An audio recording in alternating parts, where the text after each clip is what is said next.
He was black, well-dressed and calm. But that didn't matter. The moment he walked into the rehearsal, they looked at him like a mistake. A delivery man? A late vendor? Certainly not a guest, and definitely not someone meant to sit in the front row. She, blonde, clipboard in hand, all confidence and cold courtesy, didn't even let him speak before asking him to step aside. No eye contact, no welcome, just a quiet dismissal in front of a room full of people who said nothing. That night wasn't supposed to be about him, yet every move, every glance, every whisper made him the target. Her exact words? "Please, don't touch the dress." And no one stopped her. Not the groom, not the guests. So silent. Someone should have wondered what gave him the patience to stay so silent, so composed, 'cause the truth? It was already sitting in his pocket, waiting. This isn't just a story about a wedding gone wrong. It's about what happens when you humiliate the wrong person in the right room. If that already has you curious, hit like, subscribe, and tell us in the comments where you're watching from. And more importantly, what would you have done? The sun hung low over the Sterling estate, casting long shadows across its meticulously curated lawn as Marcus stepped out of the black town car. The venue towered before him like a palace carved out of privilege. Stone pillars bathed in uplighting, glass walls reflecting champagne flutes and wealth in motion. He adjusted his suit jacket and approached the main entrance, an invitation tucked in his breast pocket. His gait calmed. Before he could reach the open archway, a woman with a headset and clipboard intercepted him. She looked him over, head to toe, not missing a beat, then planted herself squarely in his path without offering so much as a greeting. Her voice was polished, her words sharp around the edges. She asked if he was here. For the Sinclair Johnson wedding. She blinked, then motioned for him to wait off to the side, adding something about vendors not being permitted through the front hall until further notice. He produced the invitation. Her eyes scanned it, her mouth tightened, but she didn't apologize. Just gave a stiff nod and walked away. He waited by a marble fountain where guests passed by with smiles, chatter, and clinks of expensive glassware, none sparing him more than a glance. When a junior coordinator finally arrived, she looked flustered and said his name had somehow been misplaced on the internal registry, but assured him it would be sorted shortly. Marcus followed her inside. The interior was grand, all vaulted ceilings and gold and soded trim. A string quartet played softly in the corner. Other guests were ushered through with ease, their hands receiving cocktails and their shoulders welcoming pats and laughter. When Marcus approached the table with printed name cards, he found his easily. She stood between him and the reception area, asking again where he was headed. Marcus held up his card. She barely looked at it before directing him to the cocktail lounge instead, suggesting things would be more comfortable there. He didn't argue. He didn't ask again. He simply stepped aside and turned toward the hallway she had pointed to, though every fiber in his body told him this wasn't just an oversight. He knew what this was. He had lived it more times than he could count, in conference rooms, hotel lobbies, elevators that stalled when he stepped inside. The look was always the same, assessment wrapped in dismissal, protocol weaponized against presence. The terrace was sparsely populated, distant from the laughter inside. Marcus moved to the railing and looked out over the estate's reflecting pool. His phone buzzed wild, a message from his assistant. The final signature had cleared. The Sterling estate had just been added to his portfolio. He now owned 27 luxury venues across the country. This was one of them. He slid the phone back into his pocket and watched a server walk past with a tray of drinks, offering champagne to two couples nearby but not acknowledging him. That was fine. He didn't need the drink. He needed the moment. Back inside, the planner walked alongside the bride's family, laughing effortlessly, gesturing to flower arrangements and seating charts with the air of someone who believed she understood the weight of social hierarchy better than anyone else in the room. She glanced toward the terrace once guests were starting to gather. Some glanced his way, then away again, as if unsure whether he belonged or how to ask if he didn't. A man in a gray suit whispered something to a woman beside him. The woman nodded, looked back at Marcus, then whispered again. He kept walking, step after step, not fast, not slow, just steady. Let them wonder. Let them write their own explanations for what they didn't understand. He had no intention of correcting them. As he reached the last row of seats, another planner stepped forward to block his way, her voice polite but unmistakably firm. She asked to see his seating assignment. Marcus handed over the name card without a word. She glanced at it, eyes widening slightly, then offered a small nod and stepped aside. He chose not to sit just yet. Instead, he stood near the edge of the lawn, hands behind him. Every corner of it, every glass pane, every floral arch, every carefully arranged napkin belonged to him now, and not a single soul here had the slightest idea. They had spent the last 20 minutes managing him like a nuisance, redirecting him like clutter to be pushed from frame. Marcus wasn't angry. He was aware. He was prepared, and above all, he was patient. Because justice, when revealed slowly, has a way of carving deeper truths. Marcus entered among the other guests, his posture as composed as ever, yet no one offered him a smile or a word. The planner from earlier stood near the center aisle, checking place cards, whispering to servers and guiding the crowd like a conductor guiding strings. She spotted Marcus, her eyes flicking over him, then away, and turned toward the kitchen without acknowledgement. Trays of hors d'oeuvres emerged, flowing past Marcus's shoulder without pause. Glasses of champagne were offered to couples on either side of him. He was the only guest in the front section who remained empty-handed. He observed the precision of it, how it was done without a word yet spoke volumes. A waiter passed carrying a tray of golden flutes, pausing to offer one to a man beside Marcus, then moving to the next, without a glance in his direction. Another circled with napkins and passed directly in front of him to offer one to a woman 2 feet away.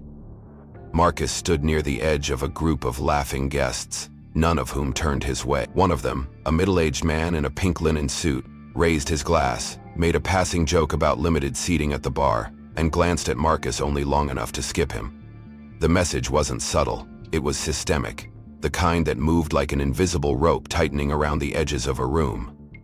Marcus kept still, studying the flow of people, how even the planners glanced over him like he was part of the furniture, and when he finally turned to ask for directions to the restroom, what followed solidified everything. He approached one of the junior coordinators, a woman who had been politely engaging with every other guest. When he asked where the restroom was, she gave him a look of faint confusion, then gestured across the ballroom to a side hallway that clearly led to a supply corridor. She told him to turn left at the end and ask one of the guys out back. Then she returned to her tablet without waiting for a response. Marcus followed her direction, walking down a dimly lit hallway lined with crates of flower vases and equipment cases. There was no restroom, no signage, just an emergency exit door with a push bar and a view of the parking lot beyond. He stopped there for a long moment, staring through the narrow glass. Outside, valet crew moved briskly under the floodlights, unaware of anything beyond their next set of keys. He turned back, retracing his steps with quiet calm, and re-entered the reception hall from a side curtain. He returned to the same crowd. Nothing had changed. Conversation still bloomed in every direction, glasses still lifted in toasts, servers still circled with practiced grace. The only difference now was the line he had crossed in his own mind. They hadn't just overlooked him, they had worked around him. Carefully, precisely, like a detail they didn't know how to place, so they avoided placing it at all. Marcus didn't need the drink. He didn't need the table. He had already bought the building. What he was looking for now was something more specific, recognition of humanity. That, it seemed, was the most expensive thing in the room. As he stood near a pillar and watched the head planner laughing with one of the groomsmen, another server emerged with a tray of dessert bites. Marcus stepped slightly into the path, meeting the man's eyes directly. The server faltered, hesitated, then turned abruptly toward a different group. Marcus smiled. He now owned the entire Sterling estate outright, including personnel and event contracts. The planner, the servers, the decor crew, every last one of them was, at that moment, operating under a contract authorized by his board. And still, they looked past him as though he were smoke in the corner of a photograph. He walked toward the back of the tent, where an open-air bar had been set up beneath hanging lanterns. As he approached, a bartender smiled at a couple, poured them each a drink, and slid the glasses across. Marcus waited his turn. When the couple moved aside, the bartender looked past Marcus to the guests behind him. Marcus waited again. The bartender kept pouring.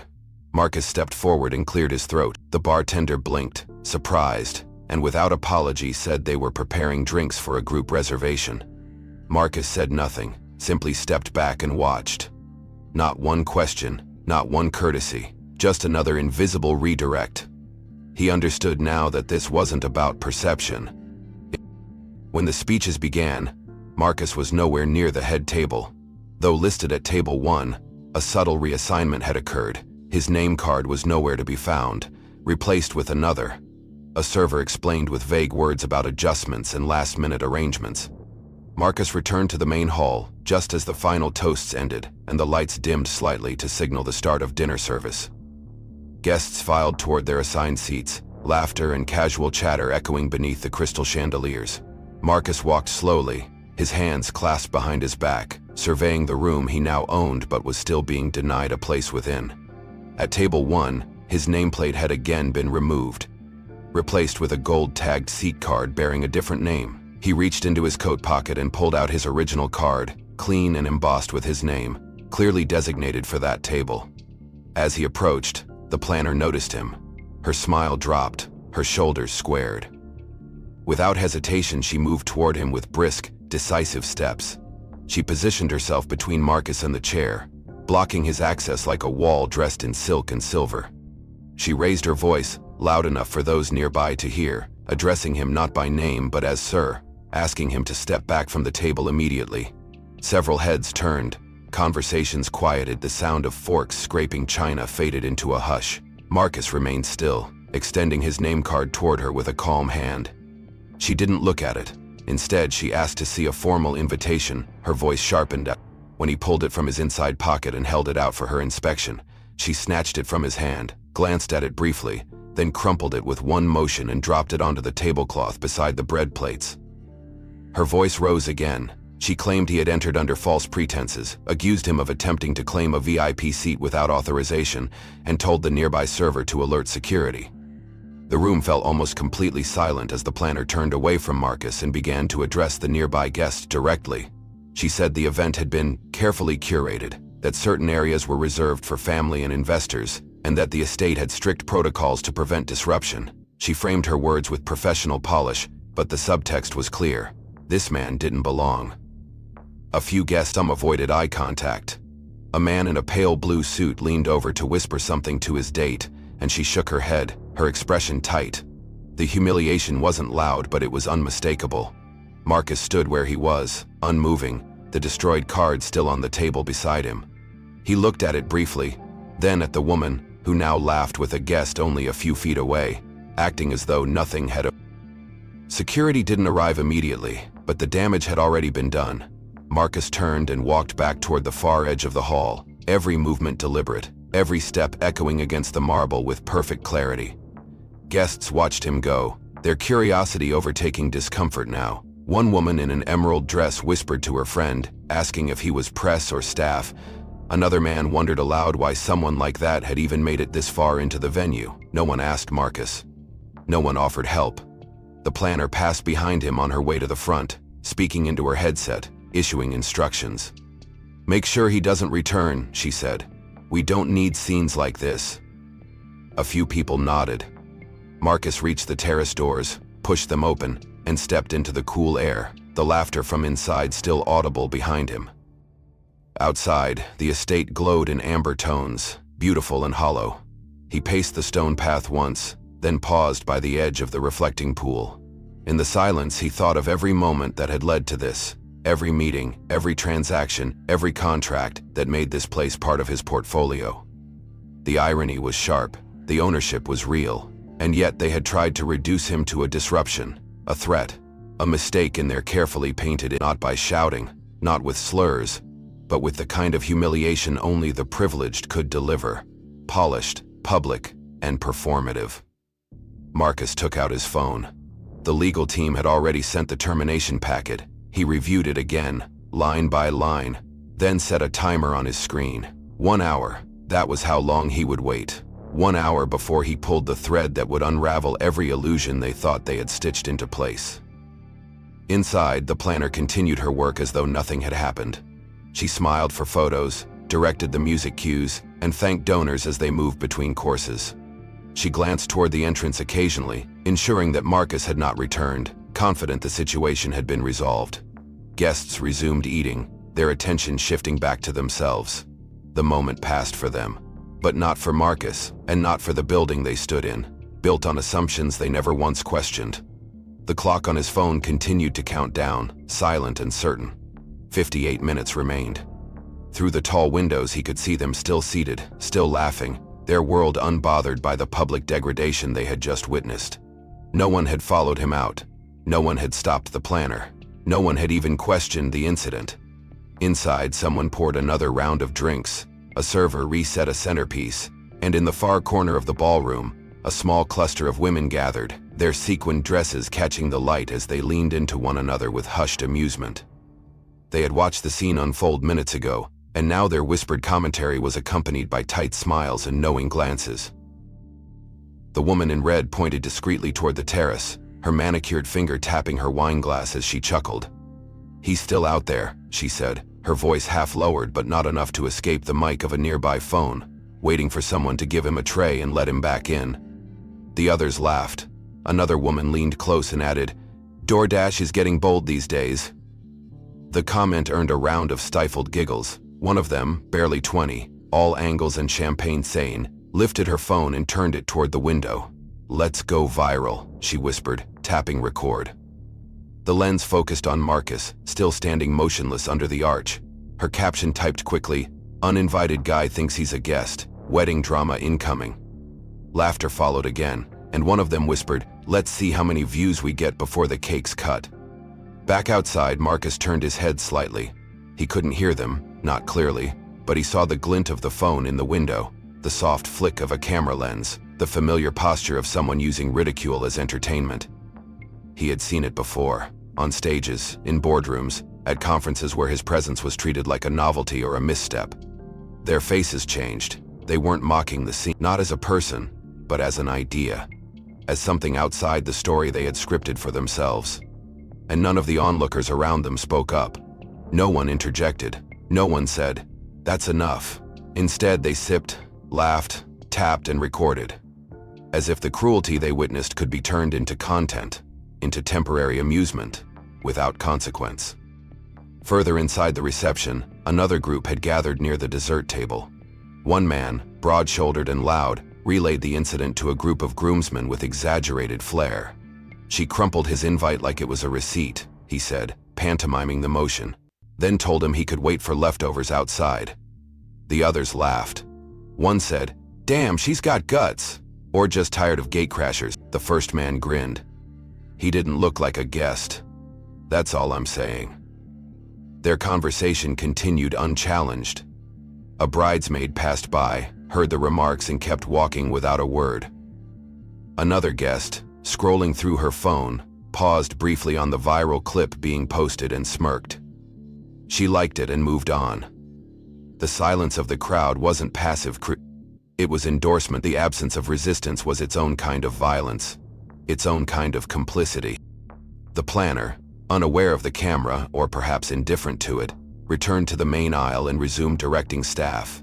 She greeted a new arrival with warmth, hugged a family friend, and raised her glass in a toast to the bride's father.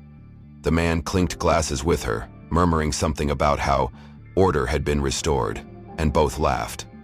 Behind them, the string quartet resumed playing.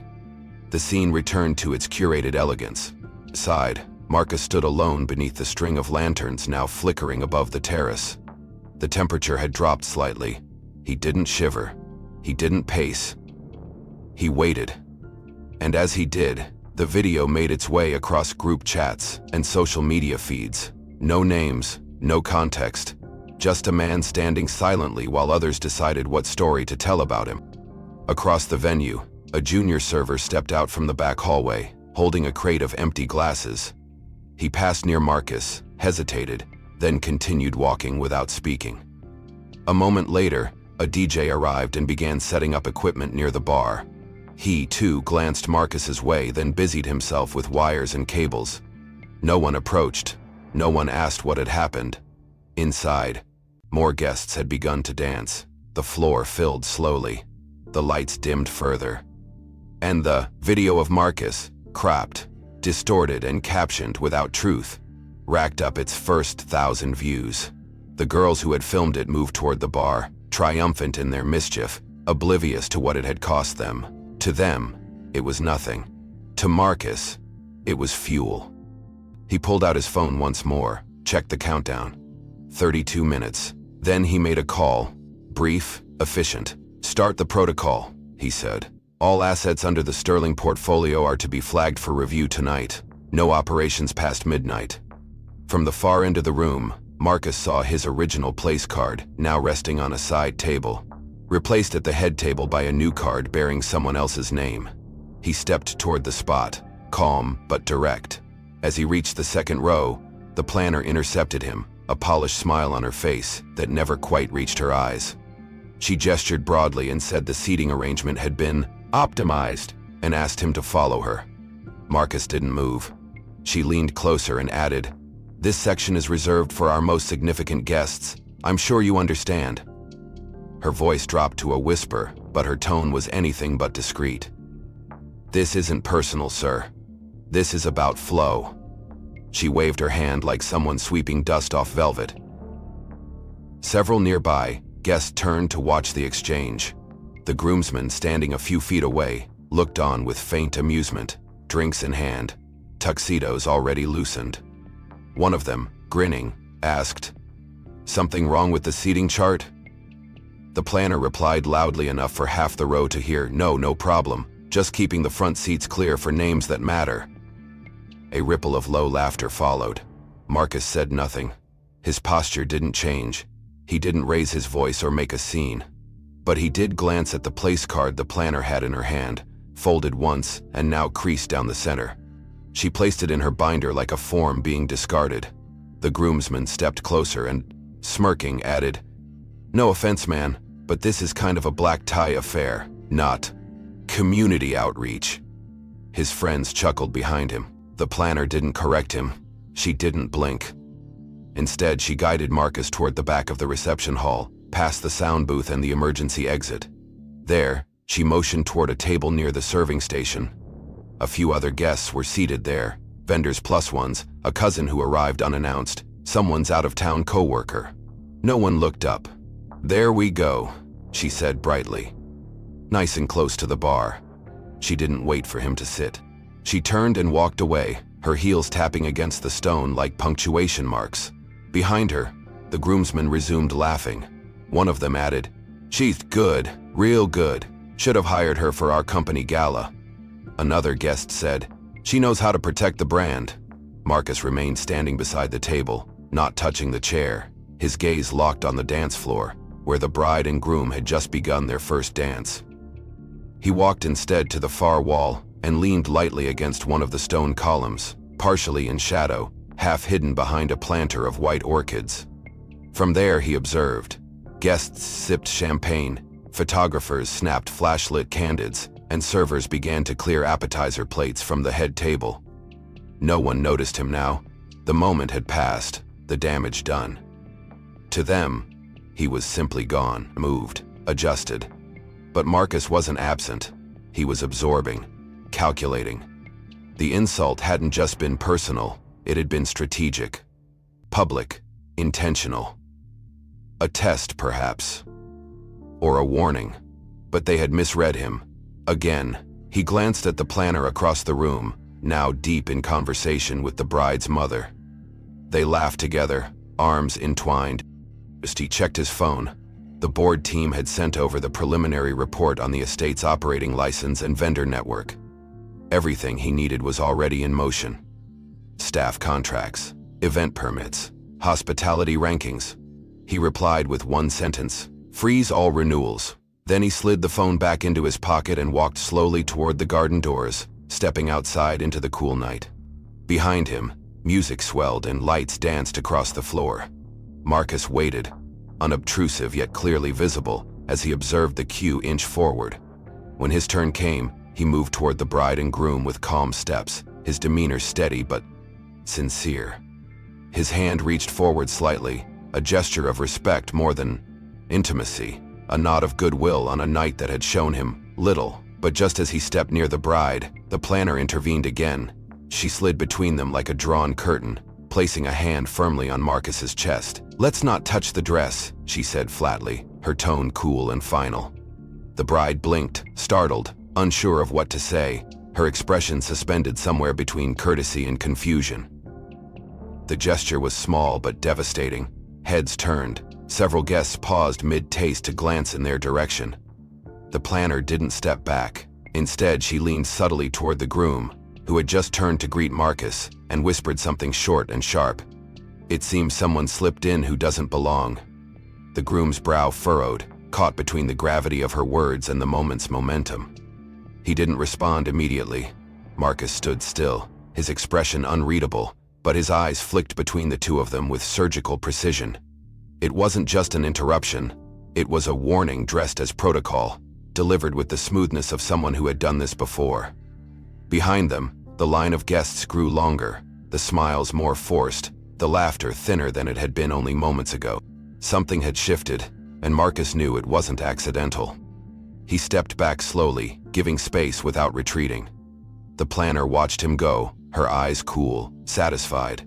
As Marcus turned away, two bridesmaids exchanged looks, one whispering something that made the other cover her mouth with a napkin to hide a laugh. The photographer paused, lens hovering, unsure whether to capture the moment or let it disappear. A group of distant relatives across the room began murmuring quietly, their attention no longer on the couple but on the man who had just been subtly denied a handshake, a place, a gesture of respect. Marcus passed through them all like a phantom slipping between their assumptions. No one stopped him, no one asked what had happened. They simply returned to their wine glasses and conversations as if nothing out of place had ever occurred. The insult had been delivered with such finesse that most of them hadn't even realized what they'd witnessed, but Marcus had. He made his way back to the garden doors, the music behind him lifting into a bright, string-heavy number. Laughter resumed. A toast rang out. Marcus carried it for them as quickly as it had formed, but Marcus carried it with him like glass under the skin. Silent, sharp, inescapable. Outside, he paused beneath the arch where he had stood earlier, glancing up at the canopy of lights now glowing more dimly in the deepening night. He checked his phone again. 17 minutes left. The estate looked beautiful, but hollow. It had all the makings of prestige and tradition, but none of the soul. Everything inside had been rehearsed. The words, the seating, the looks. Even the cruelty had a script. Marcus exhaled slowly, the weight of restraint still centered in his chest. He didn't need to shout. He didn't need to confront. He simply needed to wait for the moment when truth arrived like thunder after distant lightning. Somewhere behind him, a junior server stepped outside for air. She saw him, hesitated, then returned inside without a word. The distance between seeing and acting was a line no one here seemed willing to cross. The planner had made that clear. She hadn't just questioned his presence, she had questioned his identity, his right to be included, his legitimacy as someone worth acknowledgement. He retrieved it, glanced at the screen, and then lifted it to his ear. His voice remained low and firm, his reach remained intentional. "Pull the contract," he said. "Tonight. Full cancellation, full transfer. I'll absorb the penalty." A pause, then another nod. "Notify legal. Make it clean." He ended the call without a flicker of emotion, slipped the phone back into his jacket, and turned to face. His face held no trace of anger, only the quiet weight of certainty. The decision had already been made. As he stepped back inside, the air shifted. It was imperceptible at first. A slight pause in conversation, a lingering glance from a passing server. Marcus walked toward the main hallway, where the planner was now holding court beside a sponsor banner, laughing with two corporate guests. She caught sight of him and arched an eyebrow. "Still wandering?" she asked with an edge so polished it passed for charm. Marcus didn't respond. He simply walked closer, his hands still calm at his sides. The planner's smile tightened. "You're very persistent," she added. "But if you're hoping to stay for the investor brunch tomorrow, I'm afraid that's reserved." Marcus tilted his head slightly. "That's fine," he said. "It'll be canceled." "I'm sorry, what exactly do you mean?" Marcus looked directly at her. "I mean this venue," he said. "This contract, this brand. Everything your firm depends on will be removed from our portfolio by midnight." The silence that followed was sharp and immediate. The corporate guests exchanged quick glances, unsure whether they'd misheard or misunderstood. The planner blinked once, then twice, before responding. "You're joking," she said, her tone still attempting amusement but losing grip fast. Marcus didn't blink. "You should check your inbox," he said simply. "Legal has already initiated termination." A staff member approached. She turned pale. Her fingers clutched the edge of her tablet with unconscious force. "Wait," she said, more to herself than anyone else. "Wait a second. Who exactly are—" Marcus met her gaze with serene finality. "Founder and majority owner of Sterling Hospitality Group, including this estate, including this contract, including you." Behind them, the band continued playing, but several guests nearby had turned their attention fully to the confrontation. One of the groomsmen stepped forward as if to intervene, but stopped short when he heard the words. Another guest lowered his champagne glass slowly, eyes wide. The planner's mouth opened, then closed.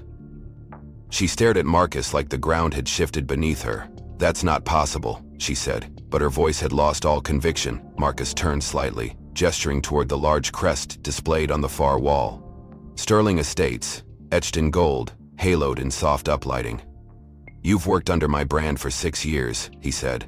"I've watched reports, read client surveys, seen patterns." He paused. Tonight confirmed them. The planner looked around, suddenly exposed in the middle of a room she had believed she controlled. The people she had worked so hard to impress were now watching, not with admiration. Marcus stepped back, offering her space she hadn't earned, but he gave anyway. "You asked earlier why I was here," he said. "The truth is, I came to observe. Not to be honored, not to interfere, just to watch." He gestured toward the crowd.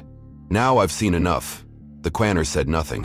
Her eyes were fixed on her tablet screen, where emails had begun arriving in real time. The corporate guests beside her had started to back away slowly, conversation suspended.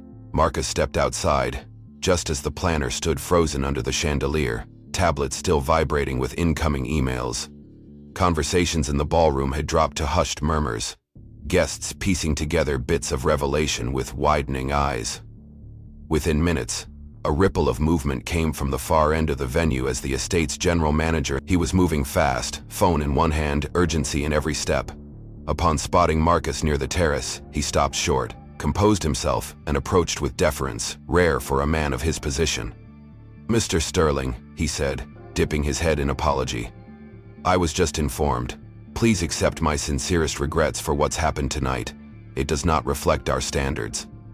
His tone was professional, controlled, Marcus didn't respond right away. He simply nodded once, calmly. Inside, the planner saw the exchange through the glass. Her expression changed in stages: disbelief, realization, dread. She started forward, slowly at first, her steps mechanical. She had built her entire career on reputation, image, and control. And now, in front of 100 guests, that structure was collapsing in real time. The groomsman who had earlier joked now stood still, mouth slightly open, clearly realizing how far things had turned. Two bridesmaids whispered to each other and turned their eyes toward the planner. One of the corporate clients began checking his phone discreetly, already seeing news of a Sterling venue dispute trending on a local wedding forum. The planner reached Marcus with visible effort, her hands loosely clenched. She opened her mouth, but no words came out. He looked at her, calm as ever. "So now you see me," he said, voice low but sharp enough to cut through everything she tried to hide behind.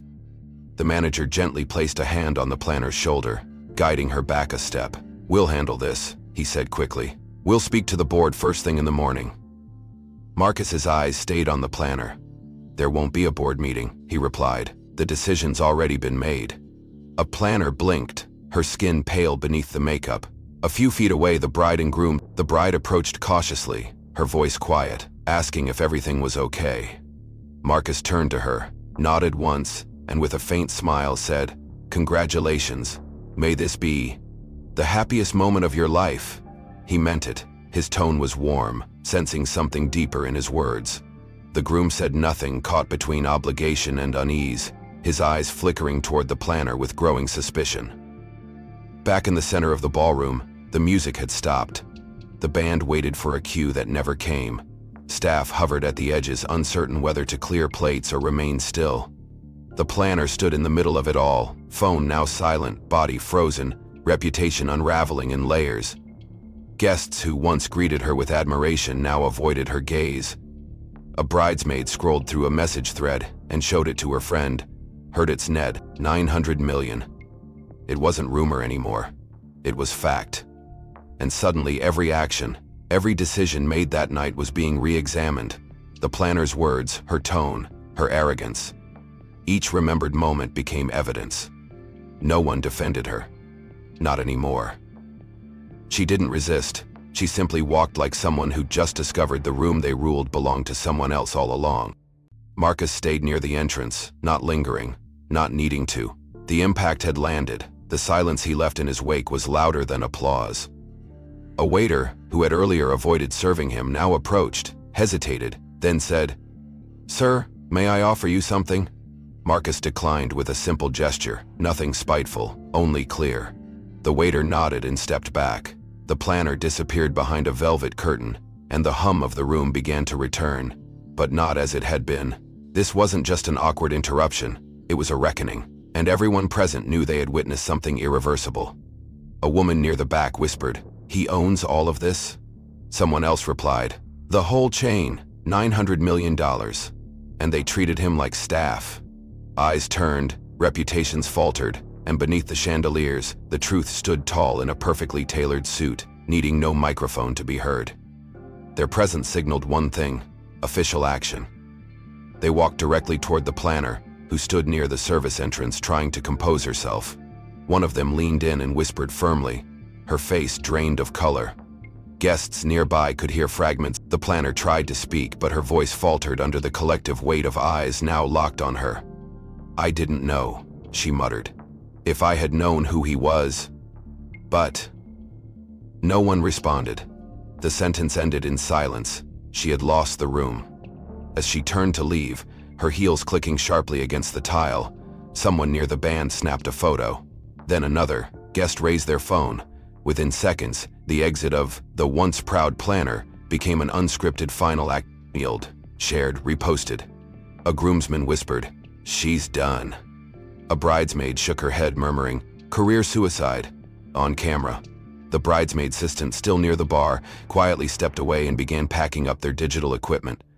Behind the scenes, the catering manager spoke into a headset, confirming that the hosting contract had been revoked and that all post-wedding brunch arrangements were to be dissolved. Guests began refreshing their phones, and already a clip was circulating. Marcus standing calm, the planner frozen in disbelief, and the moment her badge was removed, "He owns everything. She lost everything." It began trending before dessert was even served. Meanwhile, the venue's legal office sent out formal press responses, confirming the event management firm's suspension from all future Sterling Estate partnerships. Multiple couples who had booked weddings through the firm began canceling within the hour. Several influencers in attendance posted cryptic messages. "Always vet your vendors," one wrote, tagging the estate. Comments exploded. Others uploaded footage from earlier in the night, including the moment Marcus had been redirected to the back of the tent, and the now infamous scene when his seat was removed. Hashtags flooded in. He didn't need to speak further. The system was already correcting itself, loudly and without pause. Inside, the remaining staff adjusted course with visible urgency. Bartenders replaced servers tied to the dismissed firm. Event flow was rerouted by the estate's in-house team. Even the bandleader received a new set list from Sterling Hospitality's music consultant within 15 minutes. The bride and groom were pulled aside and reassured that their celebration would continue uninterrupted, with all expenses now fully absorbed by Sterling Estates as a gesture of goodwill. The groom apologized quietly to Marcus, who accepted with a measured nod. The bride hugged him, more out of regret than celebration. By now, Marcus's name was known by everyone in attendance, and no one would ever forget it. The perception had shifted completely, from anonymous outlier to symbol of integrity, control, and consequence. Every whisper now carried reverence, every glance held apology. Before the night ended, 3 vendors from unrelated departments approached Marcus personally to apologize. One, nearly in tears, admitted they had followed the planner's tone all night and had said nothing.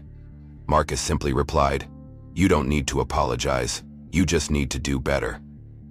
The moment was quiet, but it echoed. The apology wasn't just accepted, it was transformed into accountability. At midnight, the final guest left the ballroom. 7 days later, in a quiet apartment lit only by a single lamp and the faint glow of a paused television, the planner sat in front of a camera. Her face was bare, her voice steady but stripped of all its former polish. "I was wrong," she said. "Not just about a man, but about what I thought success looked like. About who deserves respect." The video was under 4 minutes, unedited, framed against a plain background. No filters, no makeup team, no brand logos. Just her, speaking to the world she had once curated so carefully. She explained her actions, not to excuse them but to own them. "I didn't ask who he was because I thought I already knew," she said. "But that's exactly the problem. I didn't see him. I only saw what I expected not to belong." Her voice cracked once. The comment section filled quickly. Some forgave, some didn't, but the words had weight. The video spread across professional networks first. Former clients, vendors, interns, some surprised, others not. One comment stood out, pinned to the top. "This isn't just about an apology, it's about whether she'll change when no one's filming." And that was the question everyone asked, but in the days that followed, small pieces of her life began surfacing, not by press release but through the quiet lens of other people's cameras. A wedding planner in Boston shared a photo of her assisting with low-income community events. A staff member at a high school fundraiser posted a clip of her sweeping floors after volunteers left. Her name wasn't tagged, the posts weren't branded, but they were real. People began to notice, not what she said but what she did. She had started again, this time from the bottom, with intention, not ambition. It wasn't redemption she chased, it was understanding. It was repair. At a community center on the east side of the city, she poured drinks at a youth mentoring gala without announcing herself. She wore a plain black shirt, no title, no clipboard.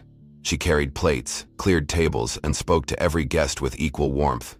Someone filmed a clip only 15 seconds long, of her laughing with a boy as he showed her his drawing. "You're going to be a big deal," she told him. The clip went viral, not because of who she was, but because of how little she now needed to be seen. The planner, who once curated every moment, now embraced the unseen ones. She began studying bias training, not through sponsorships or speaking engagements, but by sitting in back rows and listening. She stopped correcting people who didn't recognize her. She started introducing herself by her first name only. She said she wanted to earn trust, not reclaim image. That difference made all the difference. Meanwhile, Sterling Hospitality saw a quiet but meaningful shift ripple through its culture. A new inclusion directive was adopted company-wide. Vendors were vetted not only for performance but for conduct. Training programs once considered optional became standard. At every venue across the estate network, a simple phrase was printed on staff badges: "Respect is not reserved." Marcus didn't attend the announcement events. He didn't speak to press. But his presence was felt in the silence behind those words. He had never sought revenge, only recognition. And when he finally walked through, he was just a man, seen, acknowledged, and finally understood. The planner returned to weddings eventually. Not in the same way, not in the same circles. She worked mostly with nonprofits, local unions, and community colleges. Her rates dropped. Her gratitude rose. And at every event she kept a folded card in her pocket with one quote written in blue ink: "Power doesn't reveal character, humility does." She never shared where it came from, but those who had seen her fall one afternoon, while setting chairs at a garden ceremony, she noticed Marcus standing across the path. He wasn't dressed in a suit this time, no crowd, no contracts, just him. They didn't speak long, a few words, a few nods. Then he turned and walked away, but in that silence, there was nothing left to be proven. The story had ended, not with punishment but with a correction. And in that correction, something better was built. The end. If you enjoyed this story and want more gripping twists like it, don't forget to like and subscribe to the Into the